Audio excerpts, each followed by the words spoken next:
Yes, നമ്മൾ ഇനി മറ്റൊരു വാർത്തയിലേക്ക് കടക്കുകയാണ്. ഇക്കുറി തൃപ്പൂണിത്തറ മണ്ഡലത്തിൽ ശക്തമായ ത്രികോണ പോരാട്ടത്തിനാണ് കളമൊരുങ്ങുന്നത്. ഇടതു വലത് മുന്നണികൾക്കൊപ്പം BJP അവരുടെ A ക്ലാസ് മണ്ഡലമായി തെരഞ്ഞെടുത്തിരിക്കുന്നത് തൃപ്പൂണിത്തറയാണ്. അതുകൊണ്ട് ഇക്കുറി ത്രികോണപ്പോരിൽ തീപാറും തൃപ്പൂണിത്തറയിൽ എന്നതാണ് സാഹചര്യം. അതായത് LDFനെയും UDFനെയും മാറി മാറി പരീക്ഷിച്ചിട്ടുള്ള ഇടത്ത് നിർണായക ശക്തിയായ BJP കൂടി വളർന്നു വന്നിട്ടുണ്ട്. 2016-ലും 2021-ലെ തെരഞ്ഞെടുപ്പുകളിലും അത് വളരെ പ്രകടമായിരുന്നു. 2016-ലെ തെരഞ്ഞെടുപ്പിൽ തന്നെ BJP അവരുടെ ശക്തി ഏറ്റവും പ്രകടമായി അവിടെ കാണിക്കുകയും ചെയ്തു. 29,000-ഓളം വോട്ടുകൾ പിടിച്ചുകൊണ്ട് വലിയ നീക്കം അന്ന് നടത്തുകയും ചെയ്തതാണ്. അങ്ങനെ വലിയ ശക്തിയുള്ള ഒരു പോരാട്ടമാണ്. ഈ കഴിഞ്ഞ തദ്ദേശ സ്ഥാപന തെരഞ്ഞെടുപ്പിന് ശേഷം തൃപ്പൂണിത്തറയുടെ രാഷ്ട്രീയ ചിത്രത്തിൽ തൃപ്പൂണിത്തറ നഗരസഭയുടെ ഭരണം പിടിക്കാൻ BJPക്ക് കഴിഞ്ഞു എന്നതുകൂടിയാണ്. അപ്പോൾ സ്വാഭാവികമായി ഈ പ്രതിഫലനമൊക്കെ BJPയും പ്രതീക്ഷിക്കുന്നുണ്ട്. ഒപ്പം ഇടതു വലതു മുന്നണികളുടെ രാഷ്ട്രീയ സാഹചര്യം നോക്കുമ്പോൾ നിലവിലെ MLA കെ ബാബു വീണ്ടും മത്സരിക്കുമോ എന്നതാണ്. ആരോഗ്യപരമായ പ്രശ്നങ്ങൾ അദ്ദേഹത്തിനുണ്ട്. അതുകൊണ്ട് തന്നെ അദ്ദേഹം മത്സരിക്കാൻ സാധ്യത ഇല്ല എന്നാണ് സൂചന. അങ്ങനെയെങ്കിൽ മറ്റ് പ്രധാനപ്പെട്ട സ്ഥാനാർത്ഥികൾ അവിടെ ഉണ്ടായേക്കാം. ആ സാധ്യതകൾ ആരൊക്കെയാണ്, എന്താണ് അവിടുത്തെ സാഹചര്യം എന്നത് കൂടിയാണ് നമുക്ക് പരിശോധിക്കേണ്ടത്. തൃപ്പൂണിത്തറയുടെ രാഷ്ട്രീയം ആർക്കൊപ്പം ആരായിരിക്കും ഇത്തവണ എന്നതാണ്. സ്വരാജ് MLA ആയിരുന്ന ഇടമാണ്. പക്ഷേ അദ്ദേഹത്തെ മറികടന്നുകൊണ്ട് കെ ബാബു തന്നെ വീണ്ടും മണ്ഡലത്തിലേക്ക് കഴിഞ്ഞ തവണ തിരികെ വന്നതാണ്. അങ്ങനെയെങ്കിൽ സ്വരാജിനെ വീണ്ടും മത്സരിപ്പിക്കുമോ, എന്താണ് അവിടുത്തെ സാഹചര്യം എന്നതൊക്കെ പ്രധാനപ്പെട്ട കാര്യമാണ്. കെ ബാബു അല്ലെങ്കിൽ ഇടതുമുന്നണി കൊച്ചിയുടെ മുൻ മേയറായിരുന്ന അനിൽകുമാറിനെ സ്ഥാനാർത്ഥിയാക്കാനുള്ള സൂചനയുണ്ട്. അതല്ലെങ്കിൽ സ്വരാജ് എന്ന BJPയും അവരുടെ A ക്ലാസ് മണ്ഡലമായതുകൊണ്ട് തന്നെ സാധ്യതകൾ പലതും മാറി മാറി പരീക്ഷിച്ചുകൊണ്ട് തന്നെയാണ് മുന്നോട്ട് പോവുകയാണ്. എന്താണ് തൃപ്പൂണിത്തറയുടെ രാഷ്ട്രീയം, എന്താണ് തൃപ്പൂണിത്തറ പറയാൻ പോകുന്ന സാഹചര്യം എന്നുകൂടി നമുക്ക് നോക്കാം. ആദ്യം നമുക്ക് നോക്കാം തൃപ്പൂണിത്തറയുടെ തദ്ദേശ സ്ഥാപനങ്ങൾ ഏതൊക്കെ, ആ തദ്ദേശ സ്ഥാപനങ്ങളുടെ പ്രതിഫലനം എങ്ങനെ ഇത്തവണ തെരഞ്ഞെടുപ്പിൽ ഉണ്ടാകുമെന്നതും പ്രധാനപ്പെട്ട കാര്യമാണ്. നോക്കൂ, തൃപ്പൂണിത്തറ എന്നത് കൊച്ചി നഗരസഭയുടെ ചില ഭാഗങ്ങളും പുറത്തുള്ള ചില തദ്ദേശ സ്ഥാപനങ്ങളും ചേർന്നാണ്. കൊച്ചി കോർപ്പറേഷൻ്റെ 9 വാർഡുകളാണ് പ്രധാനമായും ഇതിൽ ഉൾപ്പെടുന്നത്. ഇതിൽ കടയഭാഗം, Palluruthy east, Thazhuppu, Edakochi north, Edakochi south എന്നീ മേഖലകൾ ഉൾപ്പെടെയുള്ള ഭാഗങ്ങളാണ്. പെരുമ്പടപ്പ്, കോണം, പള്ളുരുത്തി, കച്ചേരിപ്പടി, നമ്പ്യാപുരം ഇങ്ങനെ ഉള്ള 9 വാർഡുകളാണ്. അതായത് ഡിവിഷൻ 55 മുതൽ 63 വരെയാണ്. കൊച്ചി കോർപ്പറേഷൻ്റെ 55 മുതൽ 63 വരെയുള്ള ഡിവിഷനാണ് ഈ തൃപ്പൂണിത്തറ നഗരസഭാ മണ്ഡലത്തിന്, തൃപ്പൂണിത്തറ നിയമസഭാ മണ്ഡലത്തിൻ്റെ ഭാഗമാവുന്നത്. മറ്റ് തദ്ദേശ സ്ഥാപനങ്ങൾ ഏതൊക്കെയാണെന്ന് കൂടി നമുക്ക് നോക്കാം. മറ്റ് തദ്ദേശ സ്ഥാപനങ്ങൾ, അതായത് തൃപ്പൂണിത്തറ നിയമസഭാ മണ്ഡലത്തിലെ മറ്റ് തദ്ദേശ സ്ഥാപനങ്ങൾ ഇവയൊക്കെയാണ്. തൃപ്പൂണിത്തറ മുനിസിപ്പാലിറ്റി ഒന്ന്, മറ്റൊന്ന് മരട് മുനിസിപ്പാലിറ്റിയാണ്, മറ്റൊന്ന് കുമ്പളം ഗ്രാമപഞ്ചായത്ത്, മറ്റൊന്ന് ഉദയംപേരൂർ ഗ്രാമപഞ്ചായത്ത്. ഈ തദ്ദേശ സ്ഥാപനങ്ങളാണ് ഉള്ളത്. നമുക്ക് വേഗത്തിൽ ആ തദ്ദേശ സ്ഥാപനങ്ങളുടെ രാഷ്ട്രീയ ചിത്രം എന്ത് എന്നുകൂടി ഒന്ന് വേഗത്തിലൊന്ന് നോക്കാം. നോക്കുമ്പോൾ കുമ്പളം ഗ്രാമപഞ്ചായത്തിൽ UDFൻ്റെ ആണ് അവിടെ പിടിച്ചിരിക്കുന്നത്. കക്ഷിനില UDFന് 14, ഇടതുമുന്നണി 3 എന്നതാണ് കുമ്പളത്തെ സാഹചര്യം. UDFന് വലിയ മജോറിറ്റി ഉണ്ട് കുമ്പളം ഗ്രാമപഞ്ചായത്തിൽ. അടുത്ത ഗ്രാമപഞ്ചായത്തിലേക്ക് പോകുമ്പോൾ അടുത്തത് മരട് നഗരസഭയാണ്. മരട് നഗരസഭയിൽ കക്ഷിനില ഇങ്ങനെയാണ്: UDF 19, ഇടതുമുന്നണി 7 എന്നതാണ്. അവിടെയും UDFൻ്റെ മജോറിറ്റിയാണ്. വലിയ രീതിയിൽ മരട് മുനിസിപ്പാലിറ്റിയിലും UDFൻ്റെ ആധിപത്യം നിലനിൽക്കുന്നു എന്നതാണ് ചിത്രം. തൃപ്പൂണിത്തറ നഗരസഭയിലേക്ക് വരുമ്പോൾ നോക്കൂ, അവിടെ UDF 12, LDF 20, NDA 21 എന്നതാണ്. ഒരു സീറ്റിനാണ് NDA അവിടെ ഭരണം പിടിക്കുന്നത്. 2ാം സ്ഥാനത്തുള്ളത് LDF ആണ്. അതാണ് നഗരസഭയുടെ ചിത്രം. തൃപ്പൂണിത്തറ മുനിസിപ്പാലിറ്റിയിൽ LDFും ഒപ്പം BJPയും ഇഞ്ചോടിഞ്ച് എന്നതാണ്. പക്ഷേ ഒരു സീറ്റിൻ്റെ ഭൂരിപക്ഷത്തിൽ അവിടെ BJPയാണ് തൃപ്പൂണിത്തറ നഗരസഭയിൽ ഭരണം പിടിച്ചിരിക്കുന്നത് എന്നതാണ് സാഹചര്യം. ഉദയംപേരൂർ ഗ്രാമപഞ്ചായത്തിൻ്റെ ചിത്രം ഇങ്ങനെയാണ്. ഉദയംപേരൂർ ഗ്രാമപഞ്ചായത്തിൽ 13 സീറ്റിൽ 13 വാർഡുകളിൽ UDF ഉണ്ട്. ഇടതുമുന്നണി 8 NDA 1 എന്നതാണ്. നഗരസഭയിൽ പക്ഷേ വളരെ പ്രകടമാണ് അവിടെ BJPയുടെ സ്വാധീനം.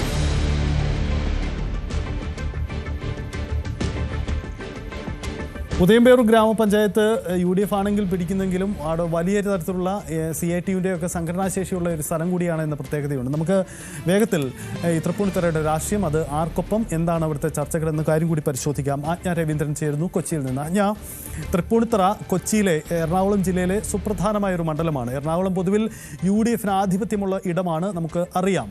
തദ്ദേശ തെരഞ്ഞെടുപ്പിൽ അത് ഒന്നുകൂടി പ്രകടമായതാണ്. പക്ഷേ തൃപ്പൂണിത്തറയിൽ ഇടതുപക്ഷത്തിന് വലിയ പ്രതീക്ഷകൾ ഉണ്ടായിരുന്നു. കാരണം അത് അവരുടെ ഒരു സംഘടനാ സംവിധാനത്തിൽ ശേഷിയുള്ള ഇടങ്ങളൊക്കെ ഉൾപ്പെടുന്ന ഇടമാണ്. പക്ഷേ തദ്ദേശ കണക്ക് നോക്കുമ്പോൾ നഷ്ടമുണ്ട് ഇടതുമുന്നണിക്ക്. എന്താണ് ഇത്തവണത്തെ അവിടുത്തെ പ്രതീക്ഷകളും ആലോചനകളും? കെ ബാബു മത്സരിക്കുന്നു.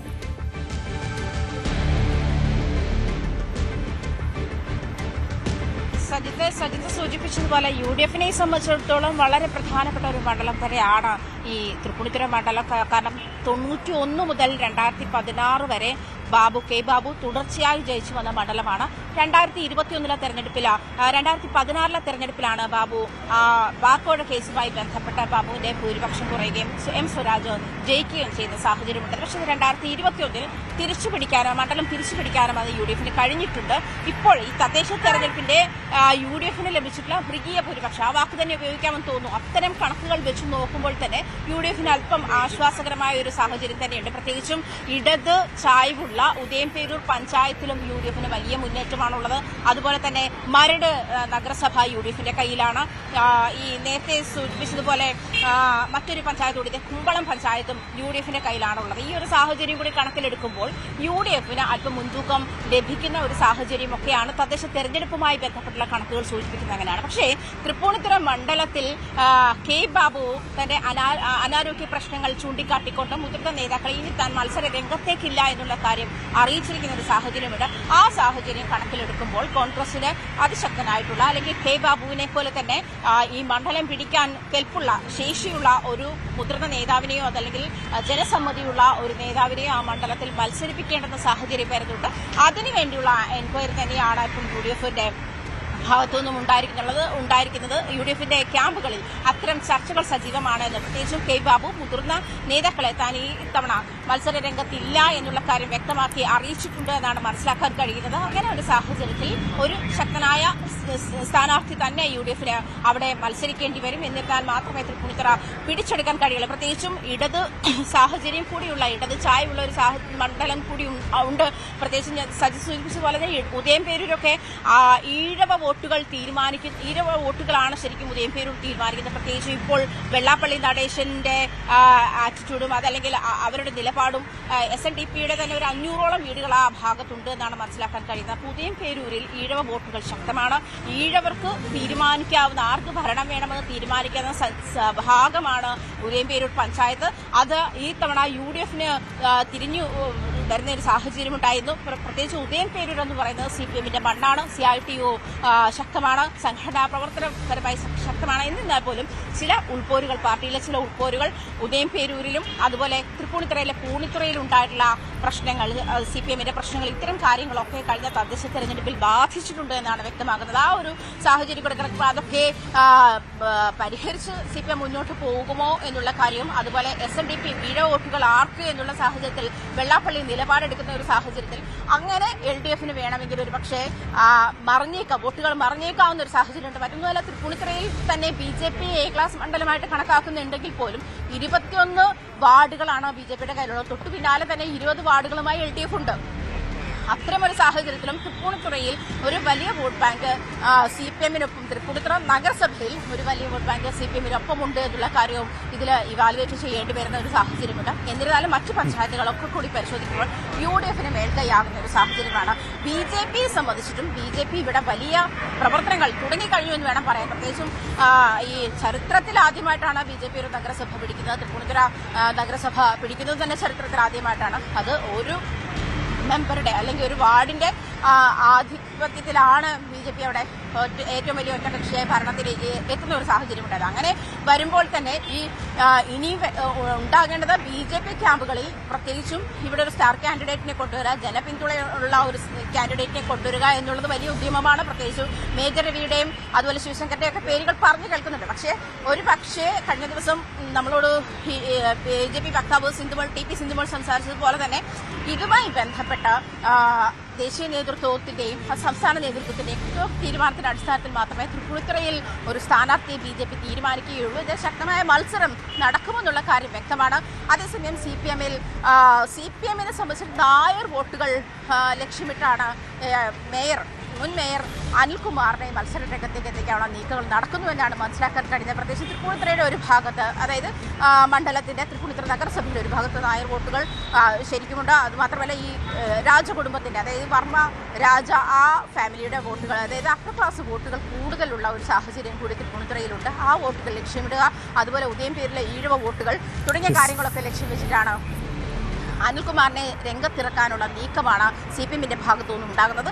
അതേസമയം കോൺഗ്രസ് ലാറ്റിൻ വോട്ടുകൾ ലക്ഷ്യമിട്ട് തന്നെ, ലാറ്റിൻ വോട്ടുകൾക്കും നല്ല ഇൻഫ്ലുവൻസ് ഉള്ള മേഖലയാണ് തൃപ്പൂണിത്തുറ മണ്ഡലം. ലാറ്റിൻ വോട്ടുകൾ ലക്ഷ്യമിട്ട് മരട് മുൻ നഗരസഭാ ചെയർമാനായത് ആന്റണി ആശാമ്പറമ്പിലായിരിക്കും ഒരു പക്ഷേ കോൺഗ്രസിന്റെ സ്ഥാനാർത്ഥി എന്ന് പറഞ്ഞു കേൾക്കുന്നുണ്ട്. എന്തായാലും കോൺഗ്രസിനെ സംബന്ധിച്ചിട്ടും CPM-നെ സംബന്ധിച്ചിട്ടും സ്ഥാനാർത്ഥി നിർണയം, BJP-യെ സംബന്ധിച്ചിട്ടും പ്രധാനമായും സ്ഥാനാർത്ഥി നിർണയം വലിയ കടമ്പയാണ്. അത് ആര് മത്സരിക്കും, ആര് കൊണ്ടുപോകുമെന്ന് കണ്ടറിഞ്ഞു തന്നെ കാണണം. പ്രത്യേകിച്ചും ഈ ഒരു 2016 മുതൽ ഉള്ള നിയമസഭാ തെരഞ്ഞെടുപ്പിന്റെ ഒരു റിസൾട്ട് നോക്കുമ്പോൾ സാജിത്ത് സൂചിപ്പിച്ചതുപോലെ 2016 തുറവൂർ വിശംബരന് വലിയ വോട്ട്, അതായത് 29,000 ചില്ലാനും വോട്ടുകൾ നേടാൻ കഴിഞ്ഞിട്ടുണ്ട്. അതുപോലെ 2021 തെരഞ്ഞെടുപ്പിൽ KS രാധാകൃഷ്ണൻ 23,000 വോട്ടുകൾ നേടാൻ കഴിഞ്ഞിട്ടുണ്ട്. ആ ഒരു സാഹചര്യം കൂടി കണക്കിലെടുക്കുമ്പോൾ 40-41% വോട്ടുകളാണ് 2 തവണയായിട്ട് ജയിച്ചിട്ടുള്ള M. സ്വരാജും ബാബുവും മാറി മാറി ഈ 2 മത്സരാർത്ഥികളെയും ഒന്നിച്ച് തന്നെ അതേ ആൾക്കാരെ തന്നെ മത്സരിപ്പിച്ചപ്പോൾ തിരിഞ്ഞു വന്നപ്പോഴും 40-41% വോട്ടുകളാണ് വിജയിച്ച സ്ഥാനാർത്ഥികൾ കൈക്കലാക്കിയിട്ടുള്ളത്. ആ വോട്ട് ബാങ്കുകൾ കൂടി BJP-യിലേക്ക് എത്തിക്കുക എന്നുള്ള ശ്രമം കൂടി BJP-യെ സംബന്ധിച്ചിട്ടുണ്ട്. അതേസമയം CPM-ഉം കോൺഗ്രസും, അതായത് മണ്ഡലം തിരിച്ചുപിടിക്കാനുള്ള ശ്രമത്തിലായിരിക്കും CPM. അതുപോലെ കോൺഗ്രസിന് അത് നിലനിർത്തുക എന്നുള്ള ടാസ്കുമായിരിക്കും ഉണ്ടാവുക. സജിത്, തൃപ്പൂണിത്തുറ പറയാൻ പോകുന്ന രാഷ്ട്രീയം അതാണ്. അതിശക്തമായ ത്രികോണ പോരാട്ടം എന്നതാണ് ചിത്രം. നമുക്ക് വേഗത്തിൽ തൃപ്പൂണിത്തുറയുടെ കഴിഞ്ഞ 2 തെരഞ്ഞെടുപ്പുകളിലെ രാഷ്ട്രീയ ചിത്രം കൂടി നോക്കാം. 2021 5 വർഷം മുമ്പ് സംഭവിച്ച ഇതാണ്. കെ ബാബുവാണ് UDF സ്ഥാനാർത്ഥിയായി. 66,875 വോട്ടുകളാണ് കെ ബാബു നേടിയത്. M. സ്വരാജ് ആവട്ടെ 64,883 വോട്ടുകളും. KS രാധാകൃഷ്ണൻ 23,756 വോട്ടുകളും. ലീഡ് UDF സ്ഥാനാർത്ഥിയുടെ ലീഡ്, കെ ബാബുവിൻ്റെ ലീഡ് വെറും 1,232 വോട്ടുകൾ. അതിശക്തമായ പോരാട്ടം തന്നെയാണ് കഴിഞ്ഞ തവണ നടന്നത് എന്നതാണ് സാഹചര്യം. നോക്കൂ, തൃപ്പൂണിത്തുറയുടെ 2021 തെരഞ്ഞെടുപ്പ് ഫലം ഇങ്ങനെയാണ്. അവിടെ UDF സ്ഥാനാർത്ഥി UDF കെ ബാബുവിൻ്റെ ലീഡ് 1,232 വോട്ടുകൾ മാത്രമാണ് ലീഡുണ്ടായത്. ഇനി നോക്കാം 2016 എന്ത് സംഭവിച്ചു. തൃപ്പൂണിത്തുറയുടെ ഫലം 2016 എന്തായിരുന്നു എന്ന കാര്യം നോക്കൂ. M. സ്വരാജ് 62,000 പരം വോട്ടുകൾ നേടുന്നു. M. Swaraj 62,346 vote, K Babu 58,230 vote. Thuravoor Vishambharan BJP വലിയൊരു മുന്നേറ്റം ഉണ്ടാക്കിയത് അപ്പോഴാണ്. 29,843 വോട്ടുകളാണ് അന്ന് തൃപ്പൂണിത്തുറയിൽ പിടിക്കുന്നത്. ലീഡ് സംഭവിക്കുന്നു. നോക്കൂ, M. സ്വരാജിൻ്റെ ലീഡ് 4,467 വോട്ടുകൾ. അതായത് കഴിഞ്ഞ 2 തെരഞ്ഞെടുപ്പുകളിലും 2016-ലും 2021-ലും അതിശക്തമായ തെരഞ്ഞെടുപ്പ് പോര് തന്നെയാണ് തൃപ്പൂണിത്തുറയിൽ നടന്നിരിക്കുന്നത് എന്നതാണ് ആ രാഷ്ട്രീയ ചിത്രം. തൃപ്പൂണിത്തുറയുടെ കഴിഞ്ഞ 2 തെരഞ്ഞെടുപ്പുകളുടെ സാഹചര്യം നോക്കുമ്പോൾ നമുക്കത് വളരെ വ്യക്തമായി തന്നെ മനസ്സിലാവുകയും ചെയ്യുന്നുണ്ട്. അതായിരുന്നു തൃപ്പൂണിത്തുറയിലെ രാഷ്ട്രീയ പോര്. ഇനി വേഗത്തിലൊന്ന് നോക്കാം, തൃപ്പൂണിത്തുറയിൽ ആരൊക്കെ സ്ഥാനാർത്ഥികളാവും, എന്താണ് പോസിബിലിറ്റീസ് നോക്കാം. ആദ്യം ഇടതുമുന്നണിയുടെ സ്ഥാനാർത്ഥി സാധ്യതകൾ നോക്കൂ. M. അനിൽകുമാർ എന്ന കൊച്ചിയുടെ മുൻ മേയർ ജനപ്രിയനായിരുന്നു. M. അനിൽകുമാറിനെ സ്ഥാനാർത്ഥിയാക്കാനുള്ള സാധ്യതയുണ്ട്. മറ്റൊന്ന് M. സ്വരാജ് തിരിച്ചു വരാനുള്ള സാധ്യതയാണ്. M. സ്വരാജും സ്ഥാനാർത്ഥി പരിഗണനാ പട്ടികയിൽ തൃപ്പൂണിത്തുറയിൽ ഇടതുമുന്നണിക്കൊപ്പമുണ്ട് എന്നാണ് മനസ്സിലാക്കുന്നത്. UDF-ന്റെ പോസിബിലിറ്റീസ്, UDF-ന്റെ സാധ്യതാ സ്ഥാനാർത്ഥികൾ ആരൊക്കെ നോക്കാം. കെ ബാബു നിലവിൽ MLA തന്നെയാണ്. കെ ബാബുവിൻ്റെ സാധ്യത തള്ളിക്കളയാൻ പറ്റില്ല. പക്ഷേ ബാബു ആരോഗ്യ പ്രശ്നങ്ങളുണ്ട്, അതിനാൽ താൻ ഇല്ല എന്ന സൂചന പലരുമായും പങ്കുവെച്ചു കഴിഞ്ഞിട്ടുണ്ട്. അങ്ങനെയെങ്കിൽ പുതിയ ആളുകൾ വന്നേക്കാം. അങ്ങനെയെങ്കിൽ ആരൊക്കെയാവും? രാജു P. നായർ എന്ന കോൺഗ്രസിൻ്റെ മാധ്യമ വക്താവ്, പാനലിസ്റ്റ് രാജു P. നായരുടെ സാധ്യത പറയുന്നു. മറ്റൊന്ന് ആന്റണി ആശാൻ പറമ്പിലാണ്. നേരത്തെ ആജ്ഞ സൂചിപ്പിച്ച മരട് നഗരസഭയുടെ മുൻ ചെയർമാൻ ആന്റണി ആശാൻ പറമ്പിൻ്റെ സാധ്യതയുണ്ട്. മറ്റൊന്ന് തമ്പി സുബ്രഹ്മണ്യം, KPCCയുടെ സെക്രട്ടറി കൂടിയാണ് തമ്പി സുബ്രഹ്മണ്യം. അദ്ദേഹത്തിൻ്റെ പേരും അവിടെ പറഞ്ഞു കേൾക്കുന്നു. മറ്റൊന്ന് രമേശ് പിഷാരടിയാണ്, സിനിമാ താരമാണ്. പക്ഷേ രമേശ് പിഷാരടി ആദ്യവട്ടത്തിൽ ഉയർന്ന ഈ ചർച്ചകളിൽ അദ്ദേഹം തനിക്ക് താല്പര്യമില്ല എന്ന് അറിയിച്ചിട്ടുണ്ട്. പക്ഷേ രാഷ്ട്രീയമാണ്, എന്ത് സംഭവിക്കാം. തെരഞ്ഞെടുപ്പിനോട് അടുക്കുമ്പോൾ തൃപ്പൂണിത്തറ നിലനിർത്താൻ UDF-ന് ഒരുപക്ഷെ രമേശ് പിഷാരടിയെ രംഗത്തിറക്കിയാലും അത്ഭുതപ്പെടേണ്ടതില്ല. അത്തരം സാധ്യതകൾ തള്ളിക്കളഞ്ഞുകൂടാ. മറ്റൊന്ന്, ഇനി UDF-ന്റെ സാധ്യതാ സ്ഥാനാർത്ഥികൾ. ശിവശങ്കർ BJP-യുടെ മുതിർന്ന വക്താവാണ്, അദ്ദേഹം ടെലിവിഷൻ മുഖമാണ്, അദ്ദേഹത്തിൻ്റെ സാധ്യതയുണ്ട്. മറ്റൊന്ന് KS രാധാകൃഷ്ണനാണ്, മുൻ സ്ഥാനാർത്ഥി, കഴിഞ്ഞ തവണത്തെ സ്ഥാനാർത്ഥിയാണ്. മറ്റൊരു സാധ്യത പറയാൻ കഴിയുന്നത് നമുക്ക് TP സിന്ധുമോളാണ്. TP സിന്ധുമോൾ BJP-യുടെ സ്ഥാനാർത്ഥി സാധ്യതാ പട്ടികയിൽ ഉണ്ട് എന്ന് കരുതുന്നു.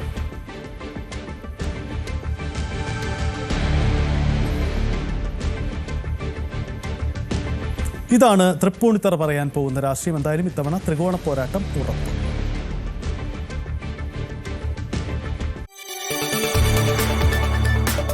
കൂടുതൽ വാർത്തകൾക്ക് News 18 Keralam YouTube channel subscribe ചെയ്യുക.